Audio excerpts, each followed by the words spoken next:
Hi everyone, welcome to another strategic thinking series. This is about VMO core processes. This is going to be covering actions. Vendor Ops, powered by Brooklyn Solutions. So why bother having a core process that's about actions? Let's dive into that topic.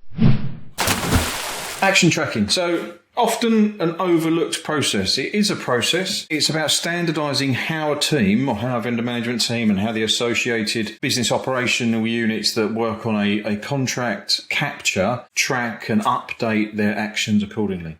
Every job, every day of someone's working life, you're effectively tracking actions, right? You're taking actions, you're giving actions, you're delegating, you're receiving some delegation, and you're noting that down. Historically, most people had a notebook, right? So they took it on a bit of paper, wrote down what they needed to do, and then went and did it. Recently, that's become more digital, so it might be in emails, you might take notes digitally somewhere. But the idea with making sure you have a process that's tracking actions is to centralise it. So a lot of secondary processes and events that occur within the scope of managing vendors are triggered initially by an action. So an action will be taken, something that needs to be looked into is assigned as an action to an individual to go and look at. That then may manifest into a contractual change process. It may come into a risk assessment and trigger a new risk being created. It might spin off and talk about related to obligations. So the idea being is if you capture that at the beginning, you're then accelerating the work that needs to be done of the secondary process that then triggers, which is more often not what happens.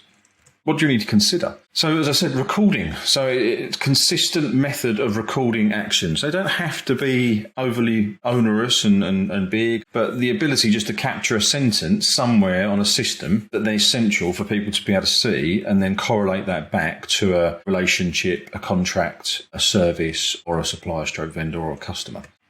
The ability within that, once you've captured that, to assign and align it. So what I mean by that is assign that to an individual or a team and board and align it to a function. So then you've got ability to filter and say which functions have which actions, which teams, which boards, which committees have taken this, and assign it to an individual. For completion is key in that process. To be able to define ownership, right, and what is meant by ownership. It's very easy to say, you've got an action to do, go and do that. But some cases, and it's quite a regular occurrence, that person who took that action might not be the relevant person or the person that carries that out. You think of a meeting, you've got senior people at some certain meetings and committees and boards, and they're likely to delegate that action. So there's an ability to, or a need to keep the accountability. So this is like RACI models, right? Keep the accountability of the action with the person who took it, but then make sure the responsibility is delegated to the right person or it's transferred to the right person, which comes into the concept of stewardship. And this is a principle of no orphaned actions. No action cannot have an accountable person or responsible person. If you are looking to pass that action across, you got, that's not me, that's not my job. Stewardship is that you take the responsibility by making sure you transition that to the right person whose job it is. And that might mean that an agreement offline, not documented, you actually call the person or email the person to agree the handover of that action. So there's like you're throwing the action, they're agreeing to catch it. Stewardship is you can't just chuck it over the fence and say, I've passed it to them and not get any acknowledgement off that. It's just not good business or a good way to conduct yourself. So making sure once you own something that if you need to transfer it, you fall into this stewardship category where you always look to add value to something even if you don't own it, and adding value by making sure that is passed over suitably and effectively is the way to do that.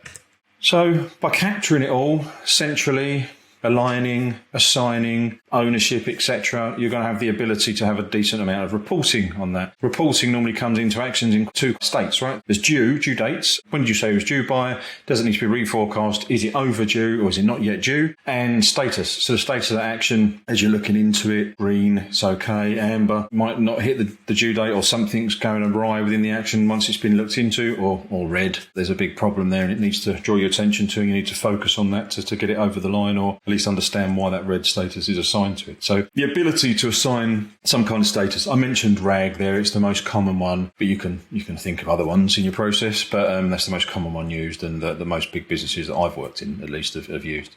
And finally, evidence. It's auditable. By making sure you have a central place, however, like a notepad, scratchpad, ability to attach documents to it, etc., to make comments, to put it in the right statuses, you are at the beginning of something being assigned, capturing evidence. And this is just good practice anyway, but it becomes really good practice and really powerful when you start getting to the point of going, this thing I'm looking into actually needs a contractual change. So it needs to go to some other team, legal, contract team, whatever. Or this actually is turning out to be, we looked into it, it's turned out to be a big risk. We think this is a risk, so it's going to trigger a risk. So the ability to take all the good work that's been done in that action, all the evidence that's been amassed, and hand that over like a care package or like a journal of activity to the right next step, that, like I said, that secondary process. So you'll get a lot better reception if you work with a risk manager and say, I think we've got a risk here, we need to work through this risk, and here's all the stuff we've amassed and the evidence behind it, and they can accelerate their process on that initial risk assessment to assess the position it's in without starting at scratch again.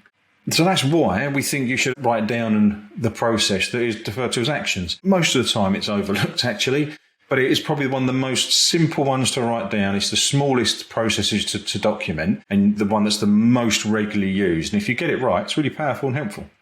Hope that's useful. Feedback, comments as always. Let us know what you think. If there's any processes that we haven't mentioned already to date or you think you want us to cover, please make a comment.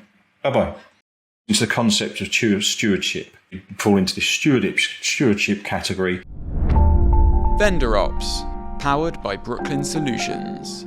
To keep up with the latest Vendor Ops news, subscribe here and follow us on LinkedIn, Facebook and Twitter. Links in the description below.